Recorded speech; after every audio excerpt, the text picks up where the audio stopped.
नमस्कार, मैं हूं जल्पा क्षत्रिय और आप देख रहे हो के न्यूज नेशनल। शिक्षा सर्वोपरि है, शिक्षा है तो ही सब कुछ है। अब जैसे जैसे समय आगे बढ़ रहा है, शिक्षा भी उतनी ही बेहतर मिलनी चाहिए। गुजरात की बात करें तो हाल ही में विधानसभा में चौंकाने वाले आंकड़े सामने आए। प्राथमिक स्कूलों में 18,537 क्लासरूम की कमी है और तो और राज्य में भी 7,400 से ज़्यादा आंगनवाड़ी किराए के मकान या अन्य जगह पर चलती है। सरकारी स्कूलों की क्या परिस्थिति है उससे तो आप सब वाकिफ है। कहीं पर स्कूल ही नहीं है, स्कूल है तो अध्यापक नहीं है। यहाँ पर तो बच्चे अपनी ही मातृभाषा के विषय में भी फेल हो रहे हैं। उसके आंक भी बढ़ चुके हैं। अब इसके पीछे की वजह क्या है? ऐसे तो सरकार के पास बड़ा शिक्षा बजट होता है, लेकिन वो जाता कहाँ है? अब गुजरात आगे कब बढ़ेगा? जब वो पढ़ेगा। लेकिन मुद्दा यही है कि पढ़ेगा कहाँ? क्लासरूम की तो कमी है। तो बस यही हमारा आज का मुद्दा है कि गुजरात में क्लासरूम की कमी क्यों है। और इसी चर्चा में हमारे साथ जुड़ चुके हैं स्मिता पंड्या जो राजनीतिक विश्लेषक है और अश्विन त्रिवेदी जो भाजपा की ओर से हमारे साथ जुड़ गए हैं। आप दोनों का स्वागत है के न्यूज में। क्या कहना है अश्विन जी, क्लासरूम की इतनी सारी घट थी, वो तो विधानसभा के आंकड़ों ने चौंका दिया। नहीं, घट नहीं बोल सकते उसको कि कहीं ना कहीं क्लासरूम मर्ज हो रहे हैं। तो एक क्लास बंद होकर संख्या नहीं मिल रही है सरकार गवर्नमेंट स्कूल में, तो वो संख्या को मर्ज करने के लिए दूसरे क्लास में उसको एडजस्ट कर रहे हैं। तो कहीं ना कहीं वो आप घट बोल सकते हो उसको, वो अलग विश्लेषण किया जाता है उसका, लेकिन वो घट नहीं है। आज भी बच्चे को smart school, e learning school और सैनिक स्कूल की भी बढ़ोतरी हुई है। 100 सैनिक स्कूल के नए बजट में जोगवाई की है। आज देखो, आपको पहले कांग्रेस सरकार में जो नहीं मिल रहा था, तो आज 74 से 78 यूनिवर्सिटी है, बड़ी बड़ी मेडिकल कॉलेज है। मेडिकल कॉलेज में 5,000 सीटों की इजाफा हुआ है। आप जो बात कर रहे हो, वर्ष 2014 में सरकारी स्कूलों में 8,388 क्लासरूम नहीं थे और अभी ये संख्या की बात करें तो वो 18,000 के पार हो चली गई है। यानी कि मुख्य प्रधान विजय रूपाणी जी कहीं ना कहीं अच्छी शिक्षा देने में नाकामयाब रहे। नाकाम नहीं बोल सकते उसको। मैंने पहले भी बताया कि ये क्लास पे कमी हो रही है, संख्या की कटौती हो रही है और ये वही संख्या मर्ज कर रही है सरकार। 2 स्कूल है तो एक स्कूल को उसको में मर्ज किया गया है, तो आप वो एक स्कूल की संख्या कम कर रहे हैं आप, और उसको तो आप गिनती में ले रहे हो। वजह क्या है कि लोग मतलब सरकारी स्कूल में नहीं जा रहे। सरकारी स्कूल की बात करें तो कहीं ना कहीं फीस में इतना अच्छा बेनिफिट होता है, यानी कोई भी हो। देखो कि कोई आज सरकारी स्कूल में अपने बच्चे को पढ़ाने के लिए तैयार नहीं। क्यों? क्योंकि प्राइवेट स्कूल इतने सारे हो गए हैं और प्राइवेट निजीकरण का हो गया है उसका, और इसका सब लाभ ले रहे हैं, तो सब अपने बच्चे को प्राइवेट स्कूल में, और देखा देखी है उसमें।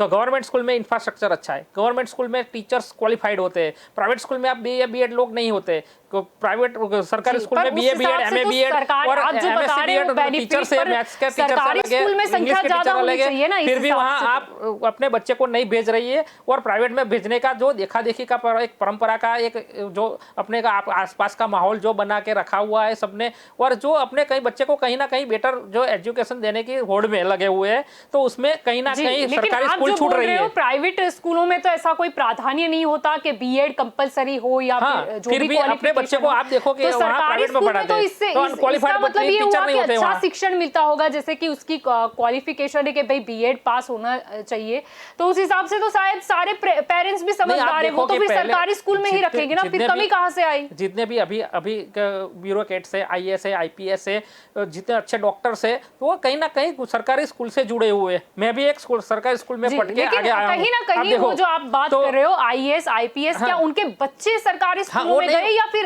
प्राइवेट स्कूलों में गए? एक आंकड़े तो कहते हैं वो सारे प्राइवेट स्कूल में गए और आगे भी प्राइवेट यूनिवर्सिटी में। हाँ, सब अभी देखो डम यूनिवर्सिटी का चलन आ गया है, तो वो क्या है कि फाइनेंस स्कूल का चलन आ गया है उसमें। तो उसमें कहीं ना कहीं अपने बच्चे को एक परंपरा है कि भाई उसका बच्चा यहाँ पढ़ रहा है तो मेरा बच्चा क्यों गवर्नमेंट स्कूल में पढ़े।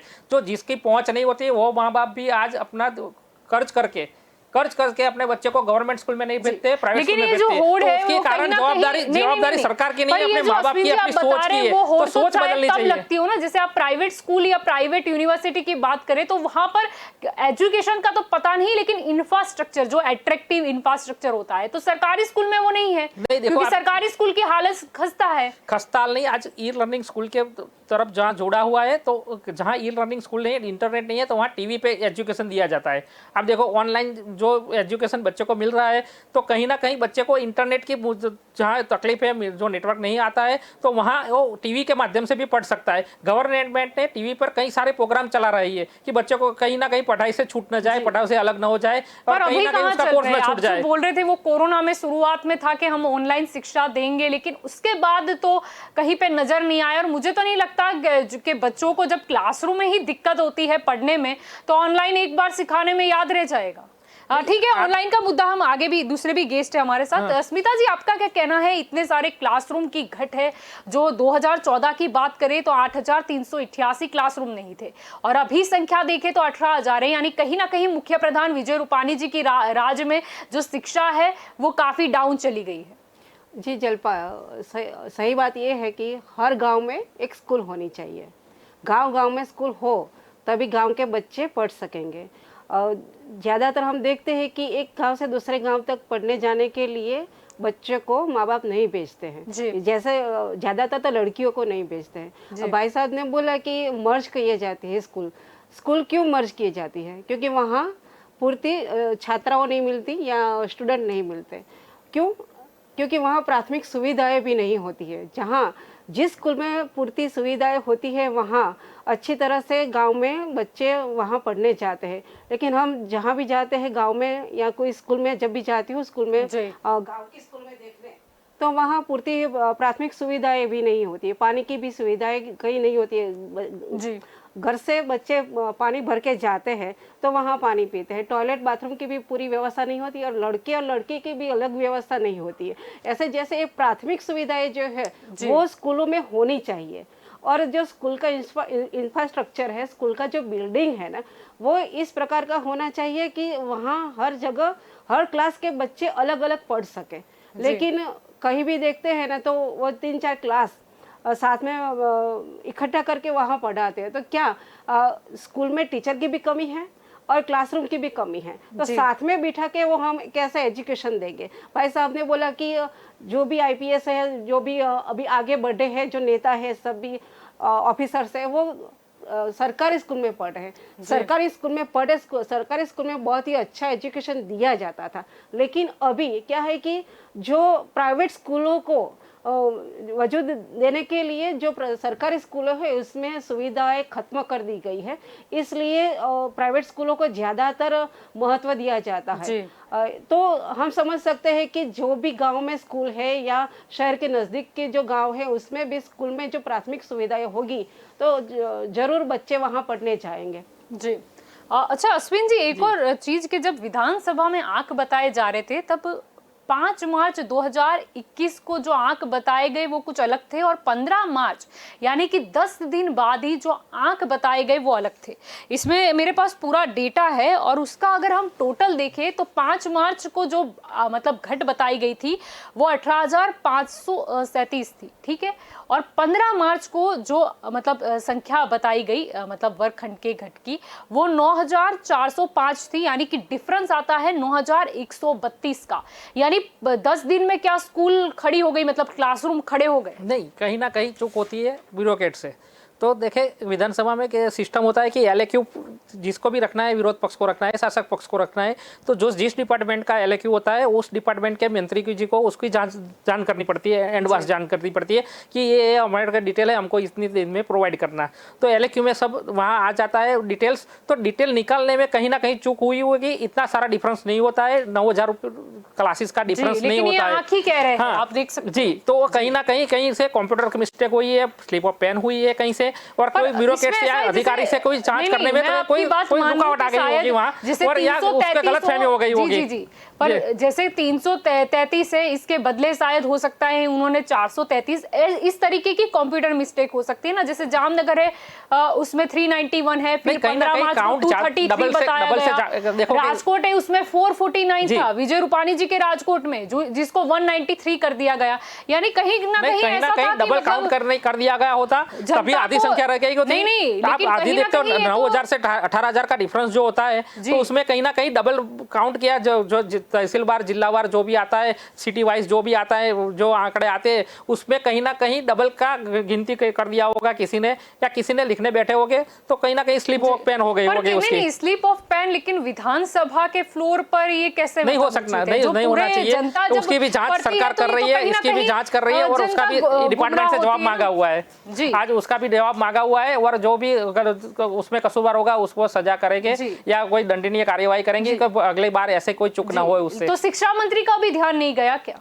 नहीं, शिक्षा मंत्री के पास तो लास्ट में जब जो आता है एलक्यू का, तो सब डिटेल लास्ट में आता है, जो फ्लोर पर जाता है तभी आता है, क्योंकि उसका इतना टाइम रहता नहीं। विधानसभा चालू होता है, कौन क्या पूछेगा, यानी शिक्षा मंत्री को पता ही नहीं होता है, नहीं होता है, में क्या हो रहा है, लास्ट में उसके पास आंकड़े लास्ट में आते हैं, बोल रहे हो तो वो लोग डेटा तैयार करके देते और वो पढ़ लेते हैं कि हाँ ये इनका काम है क्या है कि पूरा मॉनिटरिंग करने का काम शिक्षा मंत्री का होता है पूरा। तो कहीं ना कहीं वो मॉनिटरिंग करने में अधिकारी की चूक हो गई होगी, और वो आंकड़े गलत से रख दिए गए उनके सामने, और उसमें पढ़ लिए होंगे। ऐसा है, या फिर 18,000 का जो आंक है वो शायद विजय रूपाणी जी की छवि खराब कर रहा था, इसलिए इसको 9,000 कर दिया? नहीं, काउंट मतलब डायरेक्ट आधा ही कर दिया। काउंट करने में क्या है कि कहीं क्लास बंद नहीं हो गए, मर्ज होते हैं तो मर्ज होते हैं। पर आप बोल रहे हो मर्ज होते हैं, तो प्रश्न तो यही है ना कि स्टूडेंट्स क्यों नहीं आते सरकारी स्कूलों में? वही सभी मेंटालिटी, जो अपने पेरेंट्स की मेंटालिटी है उसका जिम्मेदार है।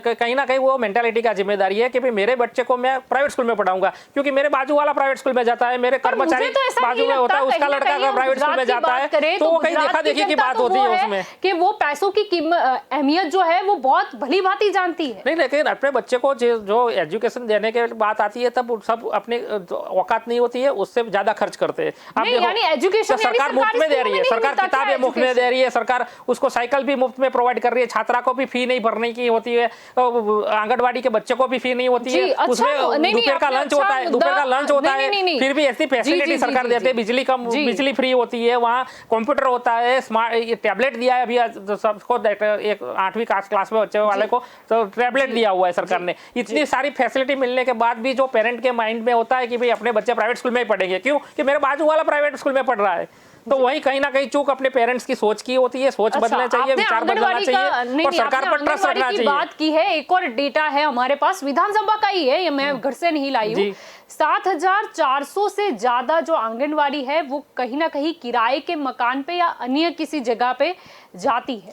देखो आप कि जी आंगनवाड़ी शुरू किया जाती है तब उसका इंफ्रास्ट्रक्चर तो होता नहीं, और कहीं ना कहीं उसकी जरूरत होती है, रिक्वायरमेंट होती है, तो किराए के मकान में उसको चालू कर देते हैं। उसके बाद 2, 4, 5 साल चला जाता है, उसकी ग्रांट आती है, तब बनता है स्कूल और आंगनवाड़ी बनती है। तो अभी देखोगे अभी जो कांग्रेस सरकार में थी उससे ज्यादा सारी जमीन है कि सरकार तो लीज पे देने के लिए बैठी है, तो कहीं ना कहीं उनको इस तरीके की मतलब आंगनवाड़ी को प्राधान्य देना चाहिए ना, जहाँ भी सरकारी स्कूल नहीं चल रही है। अब देखोगे मैं आप गांधीनगर की बात करूं तो कहीं ना कहीं सरकारी स्कूल नहीं चल रही, क्योंकि इतनी सारी प्राइवेट स्कूल है वहाँ, तो सरकारी स्कूल भी प्राइवेट ट्रस्ट को भी एनजीओ के तौर पे और फ्री में जिसकी फीस नहीं लिया जाती है और बच्चे को पढ़ाया जाता है। देखो कड़ी सर्व विद्यालय है, तो आज भी गवर्नमेंट की सेक्टर 16 की स्कूल, सेक्टर 12 की स्कूल वो उसे एडॉप्शन में लिया हुआ है, और वहाँ बच्चे अच्छे से अच्छे झोपड़पट्टी के बच्चे या कहीं ना कहीं गरीब बच्चे पढ़ते हैं वहाँ, और उसको फ्री किताबें, फ्री एजुकेशन और फ्री उसको खाना ये सब मिलता है वहाँ। और लेकिन बच्चे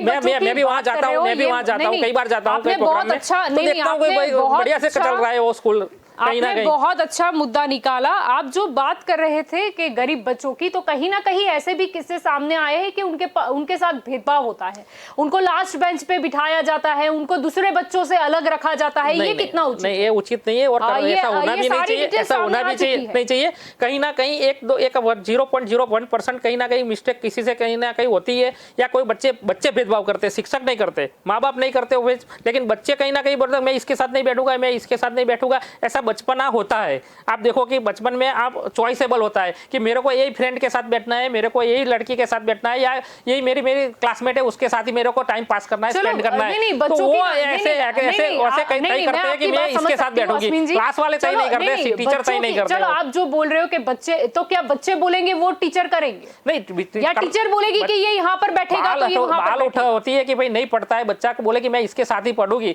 तो टीचर भी बोलते हैं कि चलो इसके साथ बैठ के वो पढ़ता है, इसके साथ बैठ के नहीं पढ़ता है, तो कहीं ना कहीं टीचर सरेंडर होते हैं और उसका गलत मतलब निकाला जाता है। अहमदाबाद की बात कर लूं, सैटेलाइट में ही एक स्कूल है, वहां पर भी यही हुआ था कि राइट टू एजुकेशन एक्ट के अनुसार जो गरीब बच्चे आए थे उनके लिए अलग से क्लासरूम रखा गया और उसका नाम वाल्मीकि रखा गया। ठीक है, फिर लोगों ने इसका विरोध किया और उसको बंद करना पड़ा, लेकिन ये कितना उचित है? गवर्नमेंट कहते ही नहीं चाहती कि ऐसे बच्चे से भेदभाव हो।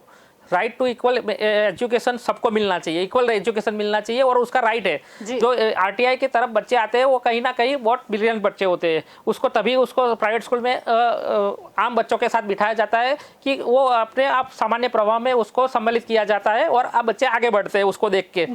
तो वो भेदभाव कतई नहीं रखना चाहिए। स्कूल नहीं रखती भेदभाव, टीचर्स नहीं रखते, लेकिन कहीं ना कहीं जो वाली भेजते, पैसे वाले वाली होते, पेरेंट्स होते, जो वो चाहते हैं कि मेरे बच्चे इसके साथ नहीं पढ़ेंगे, तो वो कहीं ना कहीं डिफरेंस होता है। तो वो कहीं ना कहीं एक 0.01% कहीं ध्यान में आता है, सरकार का ध्यान में आता है, तो वो भेदभाव भी मिटा देती है सरकार। पेरेंट्स तो कल उठ के ये भी बोले कि मेरा बच्चा यहाँ पर ये सीट पर नहीं ये सीट पर बैठेगा, तो ऐसा कोई डिजर्व वाला सिस्टम हम जब स्कूल में पढ़ते थे ऐसा तो नहीं था। अभी देखो माहौल बदल गया है, सब जमाना बदल गया है, सबकी सोच बदल गई है, सब अपने निजी ख्यालों में सब होते हैं कि भाई मेरे को यही चाहिए, मैं जो फीस देता हूँ तो मेरे को ये फैसिलिटी चाहिए। अपने सर पास ऐसा नहीं था, अपने पास एक दो किताब में चली जाती, पूरा क्लास चलता था। आज तभी तो वो बच्चे को मतलब इतना अच्छा प्रोत्साहन सरकार दे रही है, तो ऐसा भेदभाव जो है वो स्कूल कैसे? भेदभाव होना ही नहीं चाहिए, भेदभाव होना चाहिए, सरकार को रखना नहीं चाहिए और स्कूल वाले को भी कहीं ना कहीं एक गलती सुधारनी चाहिए उनको कि भाई नहीं रखना चाहिए भेदभाव बच्चे के साथ। बच्चों की जब बात की, ये मुद्दा मुझे आज डिस्कस करना ही है। स्मिता जी, आपका क्या ख्याल है इस बात में? राइट टू एजुकेशन के एक्ट के हेठर जो बच्चे आते हैं, कई स्कूलों में देखा जाता है उनके साथ काफी भेदभाव होता है। आरटी एक्ट हेठर एक्ट के नीचे जो भी बच्चे एडमिशन लेते हैं स्कूल में, वो एक अलग तरीके से उसको नज़रिया से देखा जा रहा है, क्योंकि वो आते हैं गरीब वर्ग से। वो कोई रिक्शा चालक का बच्चा आता है या वो कड़िया का कोई मजदूर का बच्चा आता है, तो वो अपने जो बच्चे होते हैं उनके साथ वो कंपेयर में नहीं रहते, ऐसा उनको मानना होता है। तो अलग सा क्लास रखा गया है। कई स्कूलों में भी देखा गया है कि अलग से एक क्लास होता है, उसमें वो बच्चों को इकट्ठे बैठा दिया जाता है। वहाँ टाइम पे पीरियड भी नहीं लेने जाते हैं लोग, और उसका जो होता है मेंटेनेंस भी अलग से रखा जाता है, क्योंकि जो अमीर बच्चे होते हैं वो अपने पढ़ाई का खर्च उठा सकते हैं, लेकिन आरटी एक्ट हेठर जो बच्चे एडमिशन लिया है उनका खर्च गवर्नमेंट देते हैं। और कभी कभी ऐसा भी होता है कि कई स्कूलों में ऐसे फरियाद भी आती है कि हमें एडमिशन तो दे देते हैं, बाद में उनकी फीस भी नहीं आती है। गवर्नमेंट से उसके जो ग्रांट आती है होनी चाहिए, वो नहीं आती है। तो टाइम पे ग्रांट भी देनी चाहिए, तो वो बच्चों को पढ़ाने के लिए भी उत्सुक होंगे और वो बच्चे भी अच्छी तरह से पढ़ेंगे। और जो स्कूल का खर्च होता है, स्कूल का खर्च होता है वो अलग से होता है। तो वो कभी बुक्स लाने की होती है या कोई ऐसा इंस्ट्रूमेंट कोई भी लाना होता है, तो वो अलग से खर्च करना पड़ता है, उसके भी ग्रांट नहीं होती है। तो आरटी एक्ट हेठर जो भी खर्च होता हो वो पूरा गवर्नमेंट दे, ऐसा होना चाहिए। और अभी बात की भाई ने आंगनवाड़ी की बात, आंगनवाड़ी में एक ऐसी बात है कि 1000 की जो बस्ती होती है उसमें एक आंगनवाड़ी होती है। गवर्नमेंट को पता है कि कितनी आंगनवाड़ी इस एरिया में, कितनी पब्लिक है, कितनी बस्ती है, तो इसके मुताबिक आंगनवाड़ी होती है। तो 5000, 10,000, 25,000 जितनी भी बस्ती होती है, तो उनको इस तरह से उसका एक रूम अलग से, उसका मकान भी होना चाहिए। वो सगवड़ता करनी चाहिए, वो कॉरपोरेशन को भी करनी चाहिए, गवर्नमेंट को गाँव में भी करनी चाहिए। गाँव में भी बस्ती होती है, पंचायत का मकान देते हैं, लेकिन दूसरे गाँव में जो दूसरे एरिया होते हैं या दूसरे वास, जो हम बोलते हैं कि हरिजन वास है, कोई भी वास होता है, इसमें वो पूर्ति सुविधाएं नहीं होती और उन बच्चों को गांव में साथ में नहीं बिठाया जा सकता।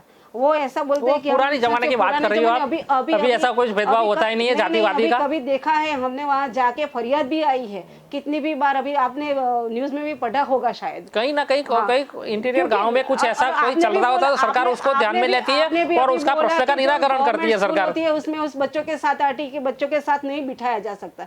लोग ऐसा बोलते हैं कि मैं इसके साथ नहीं बैठूंगी, या पेरेंट्स बोलते हैं कि इनके साथ नहीं। हाँ, बच्चा नहीं चाहता है, बच्चा कहीं ना कहीं नहीं चाहता है कि मैं इसके साथ नहीं बैठूंगा, तो उसमें टीचर क्या करेंगे? टीचर क्या करेंगे? टीचर जबरदस्ती से उसको बिठाएगा तो वो पढ़ेगा नहीं। पेरेंट्स भी बोलते हैं ना कि इसके साथ नहीं बिठाया जाएगा। स्कूल की व्यवस्था नहीं है क्या? कोई स्कूल की भी एक व्यवस्था होती है कि सब लोग। भारत के बंधारण में जातिवादी धर्मवादी कोई भेदभाव नहीं है, सबको समान समझा जाता है और सबको समान इक्वल राइट मिलता है। तो उनकी मानसिकता किस प्रकार की बनेगी? बच्चे की मानसिकता बिगड़ती है। बच्चा बेचारा जो पढ़ने में इतना अच्छा होगा उसको ये आईटी के तहत बेनिफिट कहीं ना कहीं हमारे समाजवाद की खोट है, वो अपने विचार की खोट है, अपने पेरेंट्स के अपने उसके जो उछेर की खोट है, वो उसको जो जिस तरफ से उसको सोशल में डाला जाता है उसमें कहीं ना कहीं गलत सोच उसमें मन में डाला गया होता है और सोच धीरे धीरे दूर होती है। मानसिकता पे जाने दे रहे हो। अगर 2019-20 में देखें तो 17,740 बच्चों को राइट टू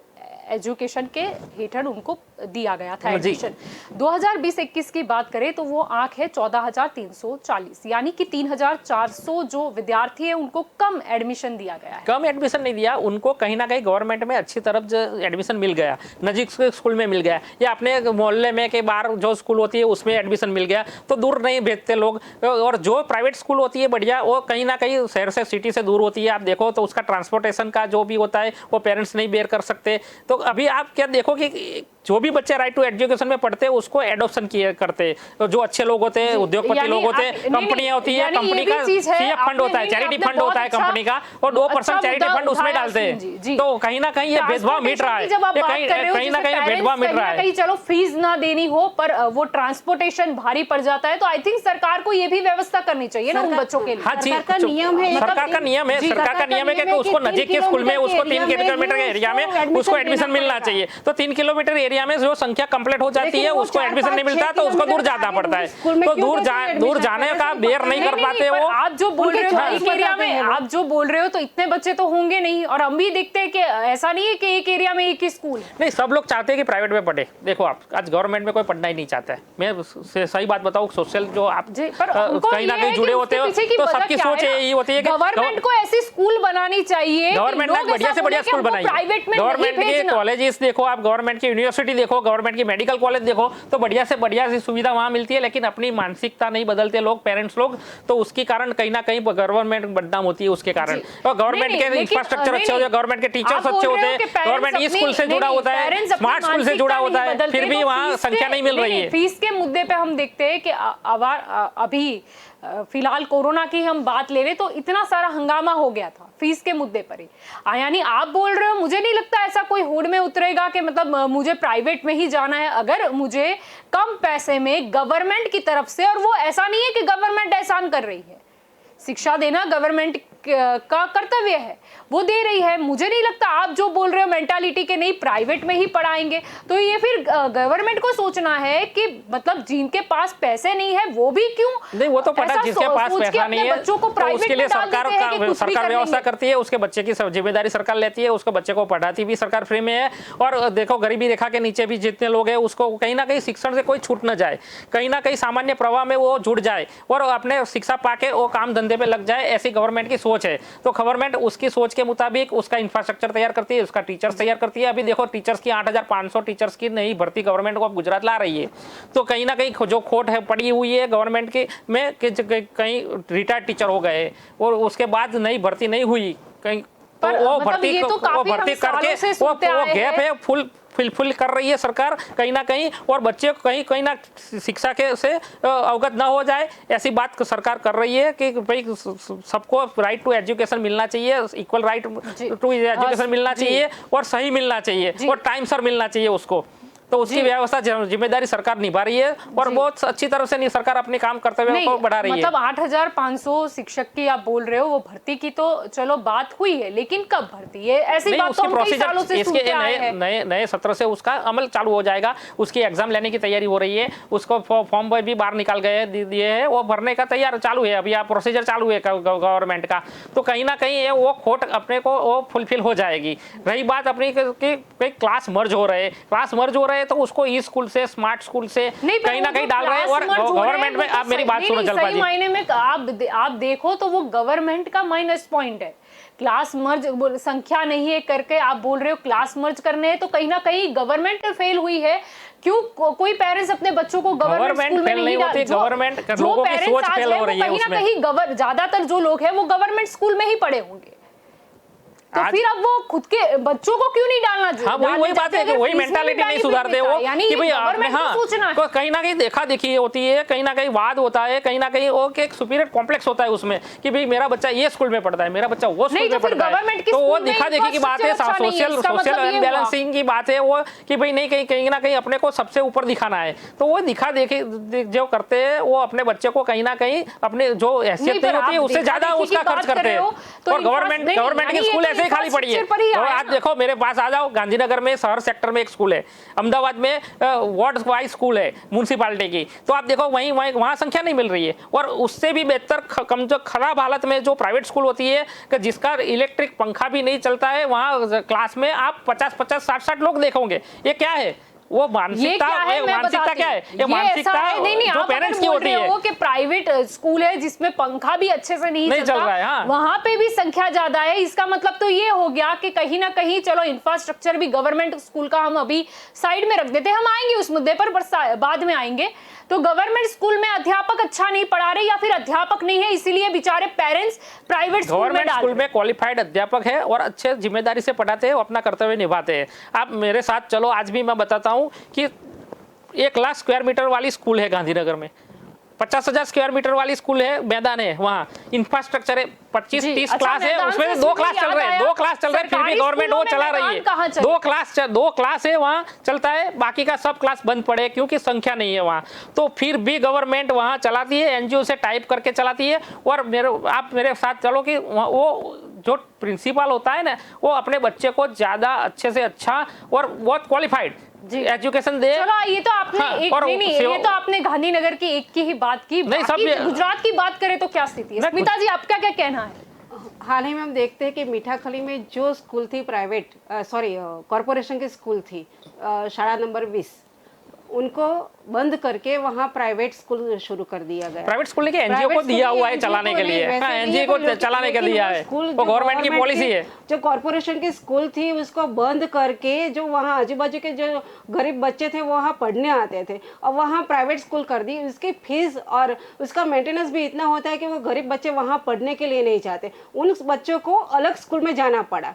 वैसे ही नेहरू नगर में एक सिद्धार्थ स्कूल थी, वो ग्रांटेड एड स्कूल थी और बच्चियों की स्कूल थी, लड़कियों की स्कूल थी, गर्ल्स स्कूल थी। तो वहाँ भी वो बंद कर दिया, वहाँ बना दिया वैसे बिल्डिंग बड़ा। तो वहाँ की जो बच्चियाँ थी आजू बाजू से जो घर की बच्चियाँ आती थी वो भी पढ़ने नहीं जाती। दूसरी बात वो है कि ग्रांटेड स्कूल जो है, ग्रांटेड एड स्कूल जो है उसको बंद किया जाता है। कॉमर्शियल स्कूल ज़्यादा अभी बढ़ी है, सरकारी स्कूलें नहीं है, बंद की जाती है। तो इसके साथ साथ वो क्यों प्राइवेट स्कूल और कॉमर्शियल स्कूल बढ़ा दिए जाती है? तो कॉमर्शियल स्कूल होती है जो इसमें गरीब बच्चे नहीं पढ़ सकते और सरकार गरीब बच्चों के साथ है, उसकी जो भी योजना है वो सही है, लेकिन वो गरीब बच्चों के साथ उसको नहीं पहुंचाया जाता। उसमें एक टाई अप या कोलैबोरेशन जो होता है वो नहीं हो पूरा। देखो आप गरीब की बात कर रहे हो, आप मैं बताता हूँ कि गरीब का क्या होता है, बच्चे अपनी संपत्ति समझते हैं, उनको पढ़ा लिखा के आगे बढ़ने की उनकी सोच नहीं है। आज भी देखो कि टीचर्स लोग संख्या लेने के लिए, एग्जाम लेने के लिए झूपड़पट्टी में घूमते हैं, झुग्गी बस्तियों में घूमते हैं कि भाई आ जाओ, सरकार आपको खिला रही है, पिला रही है और इलेक्ट्रिक मुफ्त में दे रही है, किताबें मुफ्त में दे रही है, साइकिल मुफ्त में दे रही है, आप पढ़ो। फिर भी लोग आप मैंने देखा हुआ है, कहीं ना कहीं साइकिल मिल गई सबको, जितनी भी आवश्यकता है, जो भी एप्लीकेशन करता है, जो भी और क्वालिफाइड होता है साइकिल लेने की, उसकी एज होती है, तो वो तीसरे क्लास के बच्चे को तो साइकिल नहीं दे सकती क्योंकि वो चला नहीं पाएगा। तो 9वीं बच्चे क्लास में 8वीं कक्षा में जो पढ़ते हैं, 10वीं कक्षा है, उसको जरूरत के मुताबिक वो साइकिल उपलब्ध करती है और ट्रांसपोर्टेशन सरकार देती है उसको, और साइकिल की योजना भी है गवर्नमेंट की, वो फुलफिल होती है वहाँ। तो आप देखो कि टीचर्स लोग झुपड़पट्टी में संख्या लेने जा रही है, मैंने देखा हुआ है गवर्नमेंट की। तो वो उसकी मानसिकता क्या होती है कि वो लारी लेके निकलेगा, ठेला लगाएगा तो कब 2 पैसा आमदनी आएगी।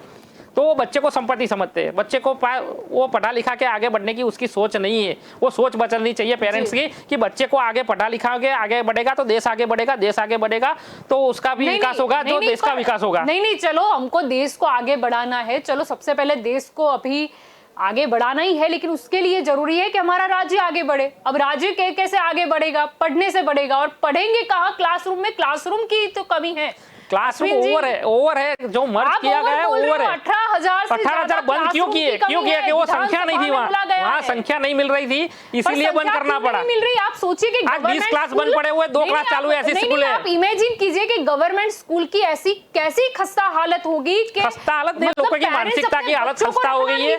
वो कहीं ना कहीं अपने माइनस पॉइंट है, समझिए अश्विन जी। वैसे ये मुद्दे पर हम चर्चा को आगे भी बढ़ाएंगे, लेकिन वक्त हो चला है एक विराम का। विराम के बाद हम बात करेंगे कि क्लासरूम की कमी क्यों है गुजरात में।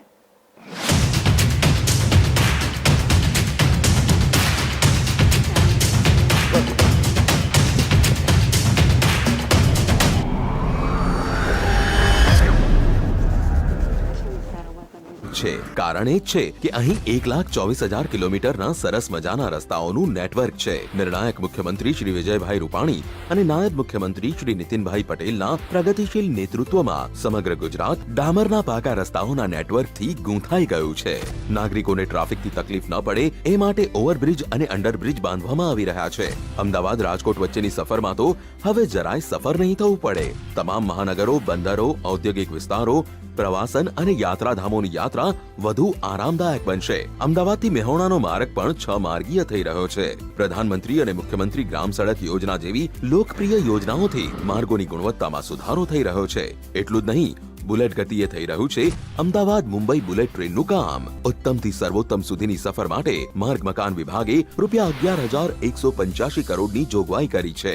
નિર્ણાયક નેતૃત્વમાં ગુજરાત ઉત્તમથી સર્વોત્તમ તરફ. SGVP, a true international school. The school provides all facilities like transportation, prayer hall, library, IT and multimedia center, science labs, conference hall, art and craft, music, study hall, 5-star hostel facility, dining hall and much more. NRI students from 20 countries of different continents are studying here. School provides all the sports activities like swimming, horse riding, cricket, basketball, volleyball, football, tennis, yoga, indoor and outdoor games. A perfect blend of science, sports and spirituality. Fusion of East and West. Affiliated boards. CISE New Delhi. Accreditation with CETA, SAC. Standards available from KG till 12th. Admissions open now.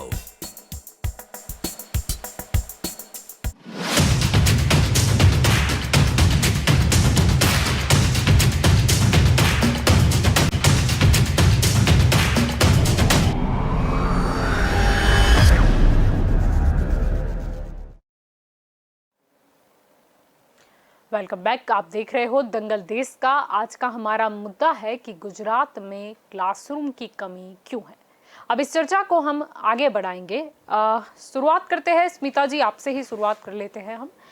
जैसे हमारी बात चल रही है, कहीं ना कहीं government school की वो पोजीशन आ खड़ी है कि अब लोग, जैसे अश्विन जी बता रहे हैं कि लोग अपने बच्चों को भेजने को तैयार नहीं है। गवर्नमेंट स्कूल में जो भी बच्चे पढ़ते हैं उनको पाठ्य पुस्तक जो टेक्स्ट बुक होती है वो 6 महीने या आधा सत्र पूरा होने के बावजूद भी नहीं मिलती हैं। और वैसे सरकारी स्कूल में ये सुविधा उपलब्ध होनी चाहिए। जैसे भी स्कूल में एडमिशन ले बच्चा तो उनको वो मिलनी चाहिए, तुरंत ही मिलनी चाहिए। लेकिन जो पाठ्य पुस्तक होते हैं वो मिलते ही नहीं है। और उसको जो फैसिलिटीज़ देने की बात होती है तो टीचर्स जो पढ़ाते हैं और प्राइवेट स्कूल में जो टीचर्स पढ़ाते हैं उनमें बहुत ही डिफरेंट होता है। सरकारी स्कूल में ऐसे बोलते हैं कि हम सरकारी बाबू है, जैसे भी पढ़ाएंगे कोई बात नहीं है। लेकिन प्राइवेट स्कूलों में क्या होता है कि उनसे ऊपर पूछने वाला होता है कि क्यों इसका रिजल्ट ऐसा आया, और उसके साथ उनके लिए ऐसे स्टेट भी ऐसे जो बोलते हैं उसको कि उनके लिए ऐसे कुछ काम भी करने पड़ते हैं। इतर प्रवृत्ति में ज़्यादा काम कर लेते हैं उनको। तो जैसे सरकारी स्कूलों में ऐसा नहीं होता। सरकारी स्कूलों में आपने पढ़ा दिया, पूरा हो गया बस, और उसको पूछने वाला भी नहीं होता। जैसे ही अच्छा रिजल्ट आए तो उसको सराहो, और जिसका रिजल्ट खराब आए तो उसको पनिशमेंट दो कि आपका रिजल्ट क्यों ऐसे स्कूल का आया है। तो वो होना चाहिए, मॉनिटरिंग होना चाहिए, नहीं हो रहा नहीं, है। देखो आप देखो सराहना चाहिए, ऐसी बात करते हो आप। तो आप भी देखा होगा न्यूज़ में आपने कि जामनगर की एक गवर्नमेंट स्कूल थी, उसको 5 लाख रुपए का इनाम दिया गया। क्यों दिया गया? तो वो कहीं ना कहीं अपने बेटर एजुकेशन दे रही थी गवर्नमेंट स्कूल, और उसको जो गवर्नमेंट क्राइटेरिया में 1, 2 और 3 आते हैं उसको 5 लाख, 3 लाख और 2 लाख रुपया मिलता है। वो स्कूल को इम्प्रूवमेंट के लिए, उसके इजाफा के लिए कि भाई नहीं उसको प्रोत्साहन मिलता है, इसको इनाम मिलता है। तो वो ये सिस्टम गवर्नमेंट की है। सर गवर्नमेंट में डिस्ट्रिक्ट एजुकेशन ऑफिसर होता है जो वो सब मॉनिटरिंग करता है, उसका मददनीश होता है वो भी मॉनिटरिंग करता है। जो टीचर्स नहीं पढ़ाते, जिसकी कंप्लेन आती है उसको विलंबित किया जाता है, उसको दंडात्मक कार्रवाई किया जाता है, उसको सस्पेंड किया जाता है। तो कहीं ना कहीं अपने जागरूक होते हैं, वाली जागरूक होता है, तो कहीं ना कहीं वो लाभ से वंचित नहीं होता है। लेकिन कोई कंप्लेन नहीं करेगा तो क्या होगा जी। लेकिन जो कोई अपने अभी गवर्नमेंट भी उसकी पॉलिसी को चेंज करनी चाहिए। आपने जामनगर की बात कही एक स्कूल की, लेकिन अगर जामनगर के ही हम आंकड़े देखें तो 300 से ज्यादा है जी, जो हम क्लासरूम की कमी की बात कर रहे हैं ना जामनगर में। हाँ। और उसके बाद फिर सुधार दिया गया, यानी 233 कर दिया गया 15 मार्च को। अब इतने कमी कहाँ से आ गई वो तो भगवान ही जाने। और आंगनवाड़ी जो हम बात कर रहे थे ना जामनगर की, वो 174 है जो किराए के मकान या अन्य किसी स्थल पे चलती है। क्या गवर्नमेंट के पास जमीन भी नहीं है बच्चों को? नहीं, जमीन होती है तो रातों रात तो इंफ्रास्ट्रक्चर खड़ा नहीं हो जाता। जब तक इंफ्रास्ट्रक्चर खड़ा नहीं होता तब तक बच्चे एजुकेशन से तो वंचित नहीं रखा जाता। नहीं, पर तो वो कहीं ना कहीं प्राइवेट में मानते हैं मकान में उसको एडजस्ट करना पड़ता है। मानते हैं हम, समय चाहिए। लेकिन ये भी आंकड़े थे हमारे कि 2014 में 8,388 क्लासरूम नहीं थे, और अभी 2021 की बात करें तो वो आंक 18,000 से ज्यादा है। यानी बात यही आती है कि जब तक मोदी जी थे, जब तक आनंदीबेन पटेल थी, तब तक कहीं ना कहीं शिक्षा अच्छी चल रही थी। लेकिन जैसे ही मुख्य प्रधान विजय रूपानी जी आ गए, शायद उन्होंने शिक्षा के क्षेत्र में ध्यान नहीं दिया। नहीं, पूरा ध्यान होता है। और गवर्नमेंट की पॉलिसी कोई भी बदल जाए, प्रधान बदल जाए, मंत्री जी बदल जाए, कोई भी बदल जाए, कोई आए कोई जाए, तो उसकी पॉलिसी नहीं बदलती। उसकी पॉलिसी जो क्राइटेरिया होता है वो फुलफिल कहीं ना कहीं करना पड़ता है। उसके लिए ब्यूरोक्रेट्स पूरा लगा होता है, और उसका अधिकारी उसके पीछे लगे होते हैं कि इंप्रूव होता है। दिन प्रतिदिन गिरावट नहीं आ जाए, उसकी मॉनिटरिंग होती है तो गवर्नमेंट पे, और उसको LAQ में जवाब भी देना पड़ता है विधानसभा में। आज देखो कि गवर्नमेंट ने अपना सच छुपाया होता तो आंकड़े आपके पास नहीं आए होते, आंकड़े आपके पास नहीं आए होता। तो कहीं ना कहीं जो ट्रांसपेरेंसी होती है गवर्नमेंट की पॉलिसी में, वहीवट में ट्रांसपेरेंसी होती है। 15 मार्च के है, ये छुपाया ही है ना कहीं ना कहीं। वो छुपाया नहीं होता है, कहीं ना कहीं कोई अधिकारी से कहीं गलती हो गई काउंट करने में। कैसे गलती हो गई? इतनी बड़ी गलती हो नहीं होनी चाहिए, उसकी कार्रवाई करेंगे, करेंगे कार्रवाई गवर्नमेंट उसकी करेंगे। गलती हो जाए, गलती कैसे हो गई? शिक्षा में कितनी बड़ी गलती होती है? शिक्षा में गलती कहाँ से होती है? देखिए अभी आप कोरोना काल में भी ऑनलाइन एजुकेशन चला हुआ है, शिक्षा में कहीं कहीं नहीं चूक नहीं होती है। ऑनलाइन एजुकेशन नहीं होता है, वहाँ टीवी के माध्यम से एजुकेशन देते हैं, और ग्राम पंचायत में टीवी रखा है तो वहाँ बच्चे इकट्ठे किया जाते हैं। मुझे भी तो बताइए, अभी टीवी के माध्यम से कौन से टीवी पे आता है? कितने सब जगह नेशनल चैनल देखो, आप गिरनार चैनल देखो, सब चैनल देखो, गुजराती चैनल देखो, तो उसमें एजुकेशन के 4 से 5 चैनल चलते हैं, और 4 से 5 चैनल में कम से कम 6 से 7 घंटा तक एजुकेशन देते हैं गवर्नमेंट। उसका गवर्नमेंट का टीचर्स रखा हुआ है, उसका ट्रेनिंग का स्टाफ रखा हुआ है, उसका मॉनिटरिंग का स्टाफ रखा हुआ है, ब्रॉडकास्टिंग का स्टाफ उसका रखा हुआ है। यानी ये रखा हुआ है। तो ये जो स्कूल फिर से मतलब स्टार्ट क्यों की गई? जैसे कोरोना तो गया था ही नहीं, जैसे फिर से स्कूल बंद कर दी गई, जैसे भी तो फिर क्या मतलब प्राइवेट स्कूल है वो के पैसे आंकड़े ले कम हो गए सके, तो फीस स्कूल ले चालू सके, सरकार ने चालू इसीलिए की, करी लेकिन जब आंकड़े बढ़ गए कि कोरोना के केसेस आ रहे तो सरकार को एक डिसीजन लेना पड़ता कि विद्यार्थियों के हित में, वालियों के हित में लेना पड़ा। चैनल पे सब कुछ पढ़ा ही रही है तो फिर अभी ये साल भी ठहर जाना था ना, फिर स्कूल वालों को बेचारे पेरेंट्स ने नहीं, 12 महीने से बैठे थे सब लोग। 10-15 दिन स्कूल गए और उसके बाद फिर से कोरोना तो कहीं ना कहीं शुरुआत तो करनी थी, कहीं ना कहीं शुरुआत तो करनी थी। कहीं कब तक बंद रखेंगे, कब तक इसके डरेंगे कोरोना से? तो लेकिन केस बढ़ गए तो उसके कहीं ना कहीं स्वास्थ्य की जिम्मेदारी सरकार की है, बच्चों की। तो बच्चों को हानि ना हो उसके लिए बंद करना पड़ा। हाँ, आता सरकार को। हाँ? चुनावी रैलियों में क्या हुआ? चुनावी रैली, वो चुनावी रैली पब्लिक करती है ना, जब पब्लिक उससे इकट्ठा होती है। नहीं, पब्लिक या कार्यकर्ता पब्लिक सब इकट्ठा करते होती है और वो सरकार नहीं बोलती उनको कि इकट्ठा हो आप। नहीं तो पेज प्रमुख किसने बनाए थे? पेज प्रमुख तो ऐसे नहीं, उनकी जिम्मेदारी अकेले की पेज प्रमुख की नहीं होती है, पब्लिक की होती है कि भाई अपने रैली में न जाए, अपने सभाओं में न जाए, अपने कहीं ना कहीं घर में बैठे रहे और वो निकले तो सरकार की जिम्मेदारी है। उसको सरकार ने कंट्रोल किया ना, सरकार ने कंट्रोल किया। तो पुलिस करती है तो पुलिस बदनाम होती है ना, पुलिस करती है, पुलिस मास्क पहनने का बोलती है, सोशल डिस्टेंस पालन करने की बोलती है, तो सरकार बदनाम होती है। मैच रखी थी, टिकट बेची थी और सरकार को लगा कि नहीं भी ये ज्यादा पब्लिक इकट्ठा होगी, कहीं नुकसान होगा, तो सरकार ने उनकी रेवेन्यू नहीं देखी, उसको मैच बंद कर दिया सरकार ने पब्लिक के लिए। नहीं, यानी सरकार को रेवेन्यू होने वाली थी इसीलिए पहले टिकट बेची। इसका मतलब सरकार तो उसका काम करेगी ना, सरकार कब तक बैठे रहेगी? लेकिन सबको देखना क्या, मैच कंपलसरी तो नहीं थी, तो सबको देखना चाहिए कि मेरा स्वास्थ्य खराब होगा, मैं नहीं जाऊं, मैं टीवी पर देखूं। तो कंपलसरी तो मैच नहीं थी, मैच सरकार ने कंपलसरी तो रखी नहीं थी ना कहीं ना कहीं। तो वो जो भी हो जीसीसी का नियम था, वो जीसीसी का डिसीजन था और सरकार को लगा कि नहीं यहाँ रोक लगानी चाहिए, तो सरकार ने अपने टाइम पे रोक लगा ली वहाँ। जी ने कि जनता को अपने स्वास्थ्य की फिक्र खुद करनी चाहिए, हम भले मैच खिलाए, आपको देखने जाने की क्या जरूरत? हाँ सही बात है, वो जीसीसी का काम है मैच दिखाने का और मैच का खिलाने का और मैच का आयोजन करने का उसका काम है, वो करती है। तो वही ना कहीं ना कहीं नियम का पालन नहीं होता है, कहीं ना कहीं कोई नुकसान होता है तो सरकार बंद कर देती है। जनता की ही गलती है तो सरकार ने पब्लिक के लिए बंद किया ना, सरकार ने डिसीजन जो लिया सरकार ने पब्लिक के लिए लिया ना, पब्लिक के स्वास्थ्य के लिए लिया।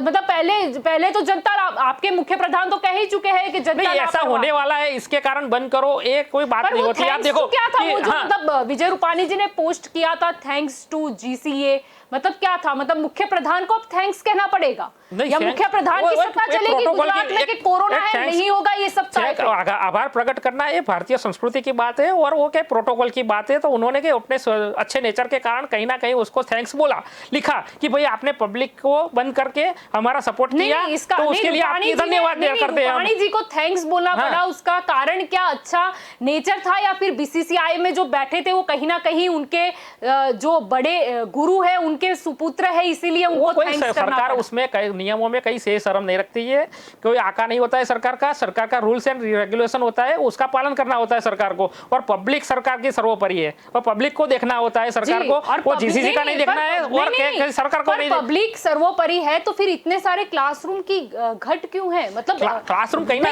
गवर्नमेंट को इंफ्रास्ट्रक्चर देना चाहिए ना, प्राइवेट स्कूल बजट में एजुकेशन में सबसे ज्यादा ग्रांट दिया गया है, अच्छी होनी चाहिए ना। आप देखो कि 1000 स्कूल 854 स्कूल मैं बोलता हूँ कि नई खुलने के लिए प्रावधान किया गया है।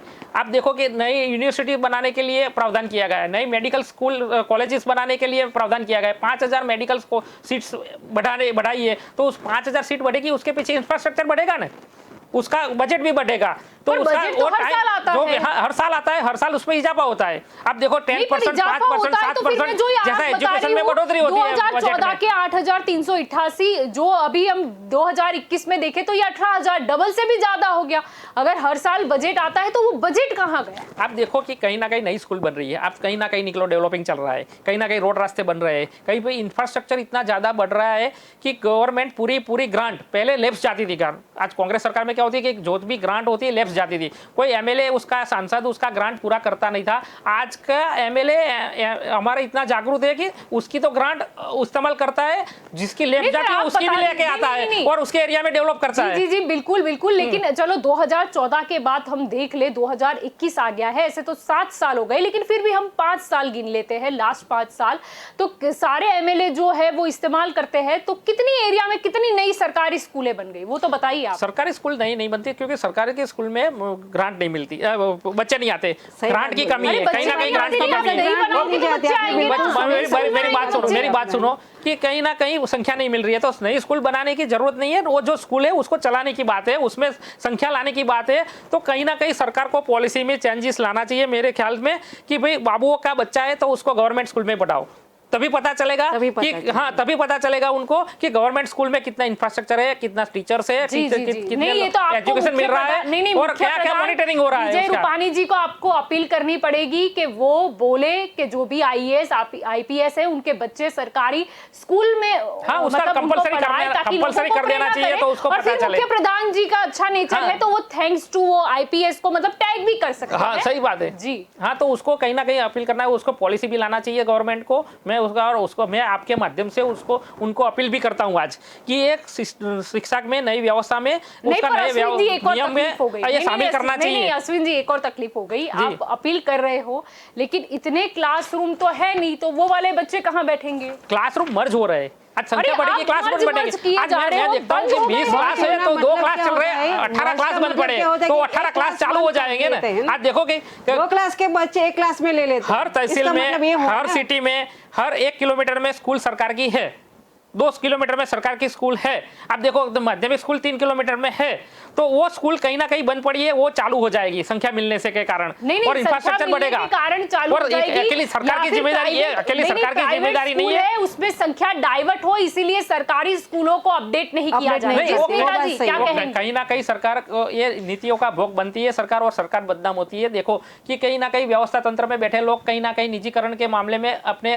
विचार को एक तरफ रखते हुए वहीं ना कहीं डाइवर्ट करते हैं, तो सरकार का भी ध्यान कहीं ना कहीं मुद्दे से भटकती है। तो सरकार का ध्यान है, सरकार को ध्यान रखना है, सरकार को ध्यान रखना है कि आईएएस आईपीएस ब्यूरोक्रेट्स अधिकारी के बच्चे सरकारी स्कूल में फर्जियात कंपलसरी पढ़ाने का नियम किया जाए, तो ये कंप्लेन आपकी नहीं रहेगी और आप ही सरकार की तारीफ करेगी अगले साल। क्यों नहीं, बिल्कुल, मुझे कोई प्रॉब्लम नहीं है। अगर सरकार सारी सरकारी जो स्कूलें हैं गुजरात के हर जिले की बात कर ले, हर गांव में अपडेटेड, जिसमें पीने के पानी की व्यवस्था हो, जिसमें वॉशरूम की व्यवस्था हो, अच्छी पढ़ाई होती हो, अध्यापक हो, अगर ऐसा हो तो मैं तारीफ करूंगी। आप देखो स्वच्छ भारत के अभियान के तहत शौचालय में भी बढ़ोतरी हुई है, शौचालय कन्याओं का अलग किया है, कन्या छात्रों का अलग किया हुआ है, और गांव में कहीं ना कहीं जो शौचालय नहीं था, न के बराबर था, वहीं आज शौचालय बन रहे हैं। आप देखो कि पहले की स्थिति और आज की स्थिति में बहुत डिफरेंस है, और आज सबको सुविधा मिल रही है, सबको ग्रांट उसका इस्तेमाल हो रहा है,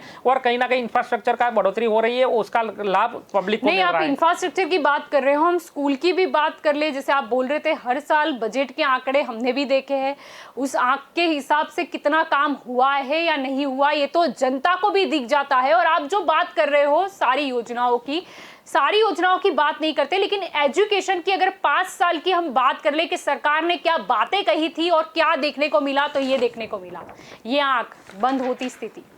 पहले भी सरकार बीच में लाई थी कि नहीं हम सरकारी स्कूलों को अपडेट कर रहे हैं, हमने इतने पैसे हमने आवंटित किए हैं, लेकिन उसके बाद ऐसा कुछ दिखाई नहीं दिया।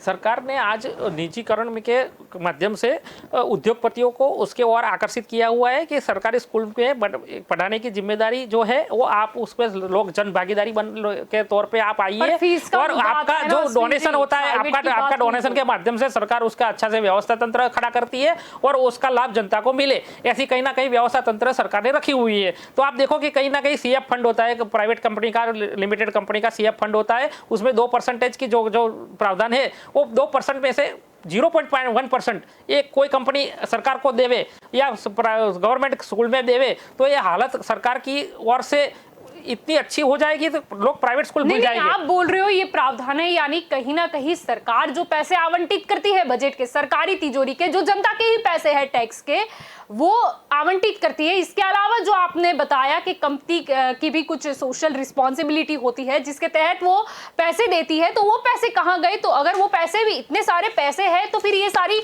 डेटा कहाँ से आते? मतलब कहीं ना कहीं व्यवस्थापन में सुधार लाने की जरूरत है, और कहीं ना कहीं रूल्स एंड रेगुलेशन को बदलने की जरूरत है, और समय की मांग है कि भाई ये इंफ्रास्ट्रक्चर खड़ा है, खराब हो रहा है, उसमें जो संख्या नहीं मिल रही है उसके कारण बंद हो रही है और सरकार बदनाम हो रही है। तो कहीं ना कहीं अपने पेरेंट्स की भी मेंटालिटी को सुधारने की जरूरत होती है, उसको भी सोच बदलनी चाहिए और विचार बदलने चाहिए। विचार बदलेंगे तो आगे बढ़ेंगे। से पानी टपक रहा है, पेरेंट्स भेज दे उनको, जहां पर मतलब पता नहीं कब ये छत आ गिरेगी उधर मतलब पेरेंट्स भेज दे बच्चे को। स्मिता जी क्या कहेंगी? ऐसे मतलब रिस्की स्कूल में तो सरकार बिल्कुल को नहीं बताती सरकार। नहीं सरकार अपडेट नहीं कर रही, इसीलिए मजबूरन मतलब पेरेंट्स को प्राइवेट स्कूल में भेजना पड़ रहा है ना बच्चों को। आपने जो आंकड़े बोले ना जलपा जी, आपने जो आंकड़े बोले कि 18,000 क्लासेस बंद हो गए, ये बंद नहीं हो गए, वो कहीं ना कहीं खंडेर थे, वो कहीं ना कहीं बंद हालत में थे, वो कहीं ना कहीं छत गिर रही थी, कहीं ना कहीं टूट रही थी, तो उसको रिपेयर करने के लिए तोड़ा गया हुआ है और उसको नया बना रही है सरकार। तो नया बनाने में जो टाइम लगेगा और ये बंद होने में टाइम, उसके बीच के जो आंकड़े हैं वो आप लेके आ गए और उसको सरकार उसमें बदनाम हो रही है। एक साल में 18,000 क्लासरूम ऐसे हो गए या सालों से ये सालों की स्थिति थी जो उसको तोड़ के नया बनाने के लिए तोड़ना तो पड़ेगा ना, और तोड़ेंगे तो आज ही आज पहले नया बनाना चाहिए, फिर पुराने को बंद करो। नया बनाने के लिए जगह कहां से लाए? पुराना डेवलपमेंट करने के लिए तोड़ेंगे तो नया बनेगा ना। हम घर रिपेयर कराते हैं तो कहीं ना कहीं कितने महीने शिफ्ट करेंगे आप? 2-4 महीने शिफ्ट करेंगे, घर होता है तो फिर भी आप एडजस्ट करते हो, एक रूम में एडजस्ट करते हो, 4 रूम का काम चलता है तो एक रूम में आप एडजस्ट करते हो। नहीं, पर आप जो बात कर रहे हो मर्ज की वगैरह वगैरह के 18,000, यानी इतने साल से सरकार क्या कर रही थी? ऐसा तो नहीं है देख रही है सरकार कि खराब होती है तो टूटता है तो नया बनता है। एक साथ ऐसे हो गई, ये तो वर्षों से थे, यानी ध्यान ही नहीं दिया है। तो ये 18,000 का जो आंक है वो अगर अगले साल 18,000 बोल रही हो, लेकिन वो आंकड़े 9,000 साढ़े 9,000 से ज्यादा नहीं है आंकड़े। नहीं, पहले आप 18,000 बोल रहे थे। नहीं, आपने आंकड़े लाए ना 18,000 आप लाए हो। बात है सरकार के आंकड़े 9-9,500 से ज्यादा नहीं है। 9,500 से ज्यादा सरकार के आंकड़े नहीं है। वो कहीं ना कहीं चूक हुई है, वो तो उसकी जांच चल रही है। ऐसी कैसी चूक हो सकती है? कहीं ना इंसान होता है, भूल होती है, उसको भूल को संभालना चाहिए और आगे बढ़ना चाहिए। शिक्षकों को भूल को पकड़ के बैठेंगे तो आगे तो नहीं बढ़ेंगे। नहीं, फिर अगर ऐसा है भूल होती है मतलब इंसान से, तो फिर बच्चों से भी भूल हो जाती है जवाब लिखने में, आंसर लिखने में, तो उनके मार्क्स क्यों काटे जाते हैं? तो वो तो एग्जाम है ना, वो एग्जाम है। अरे तो ये भी उसको आगे बढ़ना है, उसको गलत लिखा है, उसको गलत लिखा है, उसको पास करेंगे तो उसका डेवलपिंग कहां से होगा? उसका शिक्षा में सुधार कैसे होगा? तो वो कहीं ना कहीं एजुकेशन पॉलिसी होती है कि गलत आंसर लिखा है उसको गलत ही लेना है, उसको सही करना नहीं है। वो भी तो जनता की कसौटी में कहीं ना कहीं फेल हो गए हैं। फेल नहीं बोलते उसको, ये मर्ज किया हुआ है संख्या है, तो ये फेल हुई संख्या नहीं है। और कहीं ना कहीं रीडेवलपमेंट हो रहे हैं, वो कहीं ना कहीं पुराने क्लास तोड़ रही है, क्लास तोड़ के नए बन रहे हैं, उसकी संख्या है। आप देखो कि 9,000 साढ़े 9,000 नए क्लास बन रहे हैं, ऐसी सोच रखो आप ऐसा सोचो कि गवर्नमेंट ऐसे 9,500 क्लासेस ज्यादा बढ़ा रही है और नए पुराने तोड़ के नए सिस्टम में सुधार आ रहा है। नहीं, फिर तो ये पैसों का वेस्ट नहीं हो गया अश्विन जी? पैसे के कहां से? नहीं, मैं बताती हूँ, गवर्नमेंट का एक पैसे का हिसाब होता है। नहीं, मैं बताती हूँ आपको। अभी आप बोल रहे थे कि मतलब गवर्नमेंट स्कूल में बच्चों की संख्या नहीं आती है, इसीलिए ये सब हम मर्ज कर रहे हैं। फिर अब आप मुझे स्कूल बनाते हैं गवर्नमेंट, कहीं ना कहीं 2 स्कूल से आप बोल रहे हो कि नए हम बनाएंगे तो फिर बच्चों की संख्या तो आती नहीं है, फिर उसका आप क्या करोगे? आप देखो कि नया क्लास देखे, नया इंफ्रास्ट्रक्चर देखे, संख्या आ भी जाए, लोगों की सोच भी बदल जाए। यही तो नहीं लोगों की सोच बदल जाए। बनाना चाहती थी, यानी कहने का मतलब यही है कि सरकारी स्कूलों की हालत खस्ता है, इसीलिए बच्चे नहीं आ रहे। उसमें पेरेंट्स की मानसिकता नहीं आएगी, पेरेंट्स जानबूझ के नहीं कि नहीं मुझे यहाँ पर बच्चे को 500 रुपए में पढ़ाना मिल रहा है और मैं 50,000 रुपए खर्च कर दूंगी। आज हर पंचायत में आरओ प्लांट लगाया, आरओ प्लांट का पानी स्कूल में जा रहा है। कहीं ना कहीं पंचायत की व्यवस्था भी सुधार होता है, गटर लाइन भी अच्छी बढ़िया बन रही है, रोड रास्ते बढ़ रहे हैं, तो स्कूल का डेवलपमेंट भी अच्छे से हो रहा है। और ये देख के सब लोग आप प्राइवेटीकरण से वापस सरकार में की ओर आ जाएंगी। और आप डेवलपमेंट की बात कर रहे थे, आप बता रहे थे शुरुआत में, आप ऐसा भी तो बोल रहे थे कि मतलब वो जो पेरेंट्स होते हैं उनको कहीं ना कहीं ट्रांसपोर्टेशन है वो बहुत महंगा पड़ जाता है।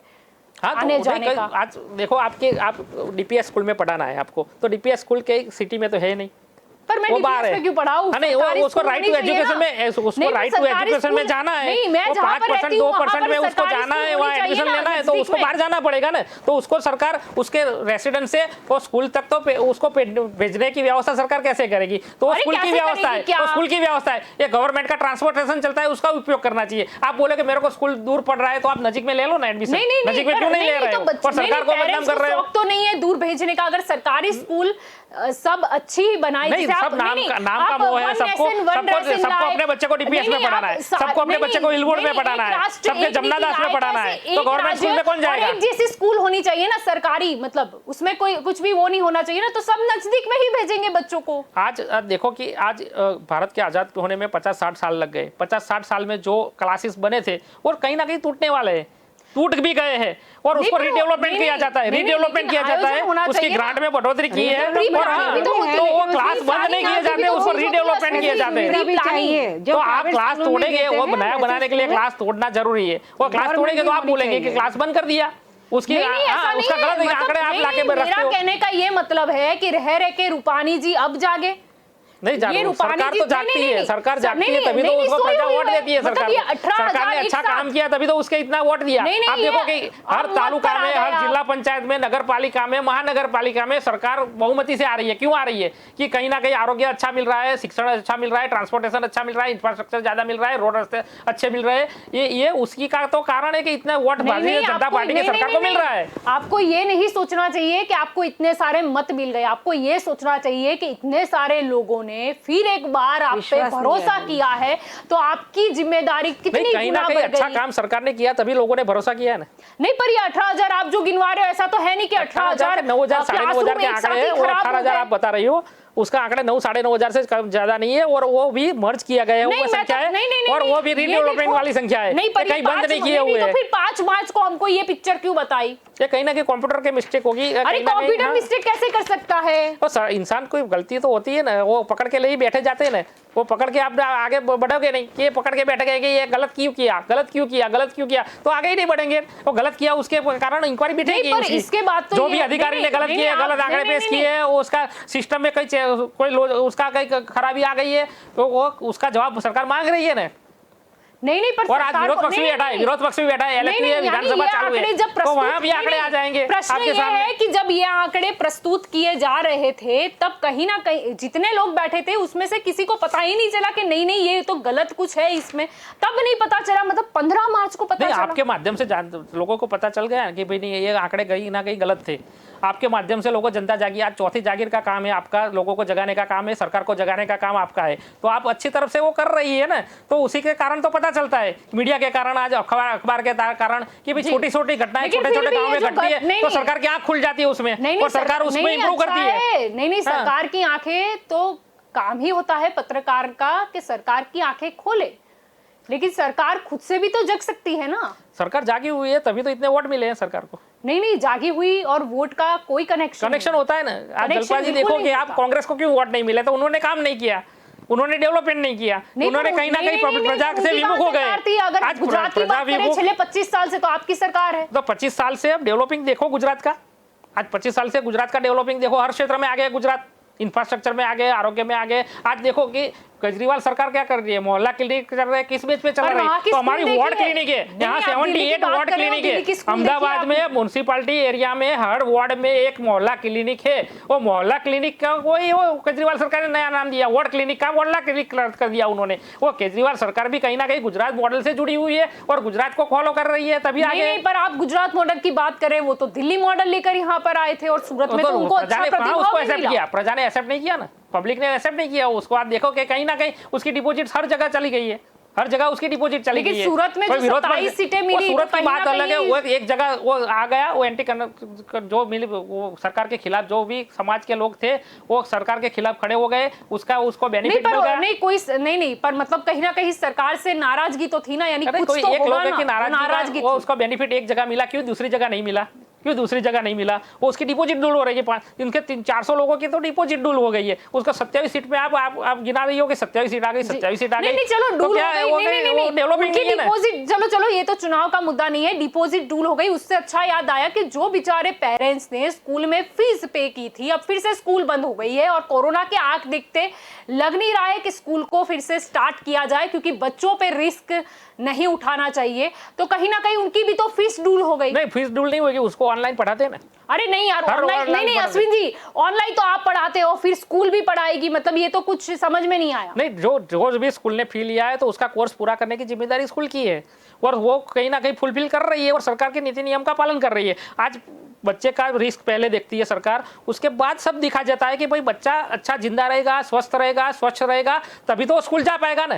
तभी वो एग्जाम दे पाएगा। आज बच्चा बीमार पड़ जाएगा, उसको कहीं रोग लग जाएगा, तो वो उसके पीछे तो वो स्कूल के कोई मतलब नहीं है। तो पहले अपने तंदुरुस्ती की सरकार ध्यान रखे, परवाह करे, आरोग्य की सरकार, प्रजा की आरोग्य परवाह करे और उसके बाद सब लोग जी आता है नहीं, पर प्रश्न। अश्विन जी अभी जो कॉलेज में भी एग्जाम मतलब होने हैं तो तब भी तो सरकार नहीं जागी थी, मतलब वो किसी के बच्चे नहीं है। नहीं, कॉलेज में भी एग्जाम बंद कर दिए गए। आप देखो कि कहीं ना कहीं जो भी पेपर से वो लास्ट पेपर लेके उसको बंद कर दिया गया और स्वास्थ्य की चिंता सरकार को पहले की है, ये तो पहले छात्रों से ही की चिंता कहा जा पहले रहा था करती कि है कोरोना सरकार। के आंक काफी मतलब हाँ, बढ़ भयावह गए है। तो उस कोरोना का कंट्रोल कर रही है सरकार, उसका आरोग्य की सेवा भी उससे फिर से ज्वाइन कर दी है, वैक्सीन फ्री में कर दिया है और वैक्सीन का एज भी कम कर दिया। आप देखो 45 साल के लोगों को फ्री वैक्सीन दे रही है, कोई नॉमिनेशन नहीं करना है, कोई आधार कार्ड नहीं रखना है, कहीं ना कहीं कोई कार्ड नहीं दिखाना है और वो जाके वो सेंटर की बढ़ोतरी हो रही है, सेंटर पे जाके आप फ्री वैक्सीन ले रही है। तो सरकार भी आरोग्य के क्षेत्र में उतना काम कर रही है जो प्रजा का हित का काम कर रही है और प्रजा के लिए काम कर रही है। लेकिन फिर भी चलो प्रजा के हित के काम कर रही है, चलो वैक्सीनेशन तो अच्छी बात है, आत्मनिर्भर हम हो गए, लेकिन शिक्षा का क्या? शिक्षा में कहीं ना कहीं इंप्रूव हो रहा है। आप देखो कि उसका रूल एंड रेगुलेशन भी बदला जा रहा है और समय की मांग है। ये सरकार नहीं चाहे भी कि फिर भी करना पड़ेगा सरकार को, क्यों कि डिमांड है ये एजुकेशन की का स्मार्ट स्कूल से कनेक्ट किया जाए, ई लर्निंग से कनेक्ट किया जाए, टैबलेट से कनेक्ट किया जाए।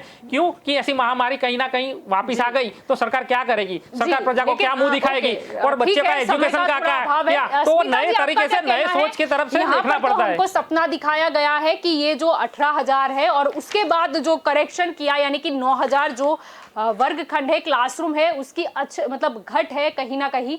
तो ये अश्विन जी बता रहे हैं कि वो रिपेयरिंग के लिए की गई है, यानी आपको क्या लगता है कि ये इतनी संख्या में क्लासरूम हमको एक साल में बढ़ते हुए दिखेंगे? क्लासरूम जो होते हैं वो एक एजुकेशन की ग्रांट के मुताबिक होते हैं। कोई स्कूल में कितने क्लास होने चाहिए वो क्लास वर्क के अनुसार होने चाहिए, बच्चों के अनुसार होने चाहिए। जो भी स्कूल में क्लास की कमी होती है वो एक एजुकेशन डिपार्टमेंट का एक ऐसा देख सकते हैं कि वो भूल होती है या उसकी जिम्मेवारी नहीं है, क्योंकि जो भी स्कूलों में गांव में जो स्कूल होती है वहाँ एक टीचर या असिस्टेंट टीचर सारी पूरी स्कूल को संचालित करता है और गांव के जो स्कूल होते हैं वो पेड़ के नीचे भी बैठाते हैं और जो भी गांव में पूरी ऐसे स्कूल नहीं होती है तो उसमें सिंटेक्स के स्कूल बनाई जाती है। लेकिन सिंटेक्स की जो दीवारें होती है 1 साल या 2 साल में तो वैसे वो रफ हो जाती है, तो दूसरी बार उसको रिपेयरिंग भी नहीं करते और जो भी स्कूल में छात्राएं आती है या बच्चे पढ़ने आते हैं उनकी सुविधा नहीं होती है। बारिश में या गर्मी में या ठंडी में भी जो बच्चे बाहर बैठ के पढ़ते हैं उनके लिए पूरा क्लासेस बनाना चाहिए, रूम बनाने चाहिए। ऐसे वो गवर्नमेंट की जिम्मेवारी है, वो एजुकेशन डिपार्टमेंट की जिम्मेवारी है कि हमारा गुजरात का बच्चा कैसे पढ़ रहा है वो भी उनको देखना चाहिए, क्योंकि जो भी एजुकेशन लेगा तो भी वो आगे बढ़ेगा। लेकिन वहाँ जो पूर्ति सुविधाएं नहीं होगी, पूर्ति सुविधा नहीं होगी तो वो कैसे पढ़ेगा। स्कूल में जो टीचर होते हैं वो भी पूर्ते नहीं होते हैं, जो भी 1 क्लास 2 क्लास साथ में रख के पढ़ाते हैं, तो पूर्ते टीचर भी होने चाहिए और शिक्षकों की भी भर्ती होनी चाहिए कि जहाँ हर क्लास में एक टीचर हो और हर विषय के मुताबिक टीचर होना चाहिए। जी, आप दोनों इस चर्चा में जुड़े इसलिए आपका शुक्रिया, धन्यवाद। तो आज हमारा मुद्दा था कि गुजरात में क्लासरूम की कमी क्यों। विधानसभा में देखा गया कि 5 मार्च को हमको क्लासरूम की जो कमी बताई गई उसकी संख्या 18,000 से ज़्यादा थी। फिर पता नहीं क्या हुआ सरकार को, फिर 15 मार्च को नए आंक सामने रखे गए जिसमें 9,000 से ऊपर के कुछ क्लासरूम की कमी बताई गई। अब इसको क्या समझे, या फिर सरकार को कहीं ना कहीं सरकार की आलोचना हो रही थी इसीलिए ये जो अंक है उसमें फेरफार किए गए। ये इतने सारे जो क्लासरूम है, क्या सरकार को वैकेशन के दौरान टाइम नहीं मिलता रिपेयरिंग का?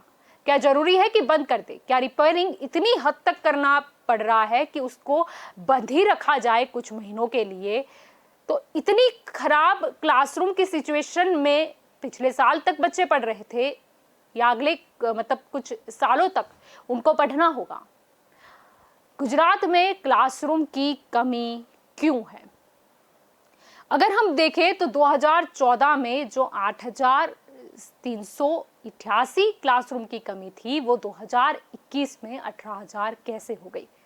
ये तो कम होनी चाहिए थी, ये बढ़ कैसे गई? क्यों शिक्षा के क्षेत्र में ध्यान नहीं दिया गया और सरकार विधानसभा में ये इतनी बड़ी गलती कैसे कर सकती है? अगर ये गलती हुई है तो हम कैसे मान ले कि विधानसभा में दूसरे आंक भी जो प्रस्तुत किए गए हैं उसमें भी शायद कुछ गलती नहीं होगी। शिक्षा को हमको आगे ले जाना ही होगा और याद रखना चाहिए कि अगर हमें आगे बढ़ना है तो इसीलिए हमारी जो नींव है वो मजबूत होनी चाहिए, यानी कि शिक्षा जो है वो मजबूत होनी चाहिए। तो अभी दंगल देश का में बस इतना ही। ज्यादा जानकारी के लिए आप जुड़े रहे के न्यूज़ के साथ। नमस्कार।